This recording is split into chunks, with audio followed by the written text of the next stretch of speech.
வந்து 1/4 கப் அளவு எண்ணெய் இருக்கும்.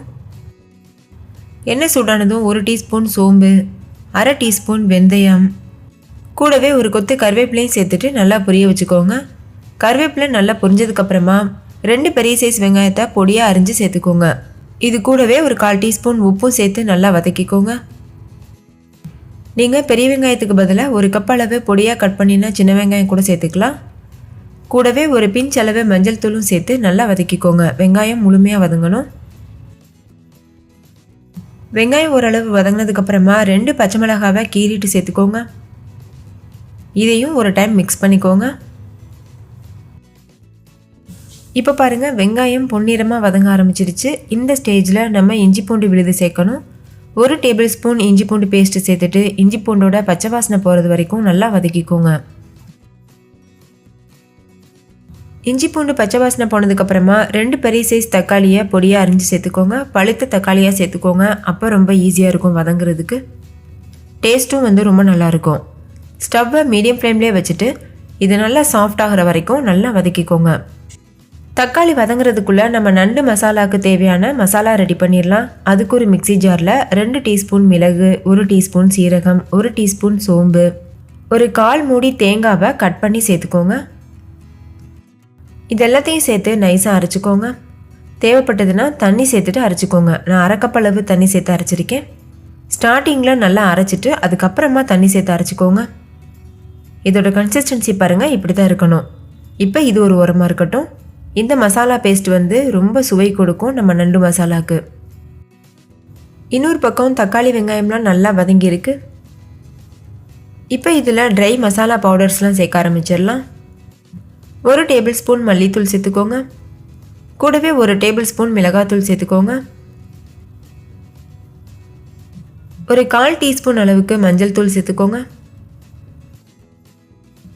இப்போ இதில் கொஞ்சமாக உப்பு சேர்த்துக்கோங்க. நான் வந்து ஒரு 1/2 டீஸ்பூன் அளவு உப்பு சேர்த்துருக்கேன். கடைசியாக டேஸ்ட் பார்த்துட்டு நம்ம தேவைப்பட்ட உப்பு சேர்த்துக்கலாம். இப்போ இது எல்லாத்தையும் சேர்த்து நல்லா கலந்துக்கோங்க. ஸ்டவ்வை லோ ஃப்ளேம்லேயே வச்சுட்டு இந்த மசாலாவோட பச்சை வாசனை போகிறது வரைக்கும் இந்த எண்ணெயிலேயே நல்லா வதக்கிடுங்க. மசாலாவோட பச்சை வாசனை போனதுக்கப்புறமா இதில் க்ளீன் பண்ணி வச்சுருக்க நண்டு சேர்த்துக்கோங்க. நான் 3/4 கிலோ அளவு நண்டு சேர்த்துருக்கேன். சேர்த்துட்டு இந்த மசாலா நண்டோட நல்லா மிக்ஸ் ஆகுறது வரைக்கும் நல்லா மிக்ஸ் பண்ணிக்கோங்க. அடியிலிருந்து எடுத்து விட்டு இந்த மாதிரி மிக்ஸ் பண்ணணும். நம்ம நார்மலாக குழம்பு மிக்ஸ் பண்ணுற மாதிரி நண்டு குழம்பு மிக்ஸ் பண்ண முடியாது, கொஞ்சம் டஃப்பாக இருக்கும். அதனால் இந்த மாதிரி அடியிலிருந்து எடுத்து விட்டு மிக்ஸ் பண்ணிக்கோங்க. இப்போ நல்லா மிக்ஸ் பண்ணியாச்சு. நம்ம சேர்த்துருக்க மசாலா நண்டோட நல்லா வந்து ஒட்டி பிடிக்கணும். அதுக்காக ஒரு 2 நிமிஷத்துக்கு ஸ்டவ்வை மீடியம் ஃப்ளேம்லேயே வச்சுட்டு வேக வச்சுக்கோங்க. அதுக்கப்புறமா இதில் தேவையான அளவு நம்ம தண்ணி சேர்த்துக்கலாம். இப்போ 2 நிமிஷம் ஆகியிருக்கு. இந்த ஸ்டேஜில் கிரேவிக்கு தகுந்த மாதிரி தண்ணி சேர்த்துக்கோங்க. நான் வந்து 1 கப் அளவு தண்ணி சேர்த்துருக்கேன். தண்ணி சேர்த்து நல்லா கலந்துக்கோங்க. நல்லா மிக்ஸ் பண்ணியாச்சு. இப்போ வந்து நான் ஒரு 1/4 கப் அளவு தண்ணி சேர்த்துருக்கேன். கிரேவியோட கன்சிஸ்டன்சி அட்ஜஸ்ட் பண்ணுற மாதிரி பார்த்து சேர்த்துக்கோங்க.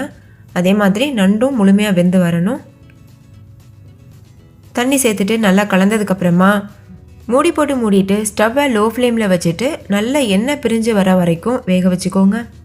இப்போ ஒரு 10 நிமிஷத்துக்கு இது நல்லா வேகட்டும். 10 நிமிஷத்துக்கு அப்புறமா மூடி ஓப்பன் பண்ணிவிட்டு நம்ம ஏற்கனவே ரெடி பண்ணி வச்சுருக்கோம்ல மசாலா, அதை வந்து சேர்த்துருங்க. இப்போ பாருங்கள், ஒரு 10 நிமிஷம் ஆகியிருக்கு. இந்த ஸ்டேஜில் நம்ம அரைச்சி வச்சுருக்க மசாலா சேர்த்துருங்க. மசாலா சேர்த்துட்டு நல்லா மிக்ஸ் பண்ணிடுங்க. இப்போ மசாலா சேர்த்து நல்லா கலந்தாச்சு. தேவைப்பட்டதுன்னா இந்த ஸ்டேஜில் நீங்கள் கொஞ்சமாக தண்ணி சேர்த்துக்கலாம். இப்போ மூடி போட்டு மூடிட்டு மறுபடிக்கும் ஒரு 10 நிமிஷத்துலேருந்து 15 நிமிஷம் வரைக்கும் வேக வச்சுக்கோங்க. மொத்தமாக நான் வந்து ஒரு 25 நிமிஷம் வேக வச்சுருப்பேன். இந்தளவுக்கு வேக வச்சோன்னா தான் அந்த மசாலாவோட பச்சை வாசனை போகும். அதே மாதிரி நம்ம சேர்த்துருக்க மசாலாலாம் நண்டில் இறங்கிட்டு நல்ல ஒரு சுவை கொடுக்கும். ஸோ அவ்வளோதான் ஃப்ரெண்ட்ஸ், நம்மளோட டேஸ்டியான நண்டு மசாலா சூப்பராக தயாராகிருச்சு. நண்டும் நல்லா வெந்திருக்கு. அந்த பச்சை வாசனைலாம் போயிட்டு ரொம்பவே கம கமன்னு மணமாக சூப்பராக இருக்குது.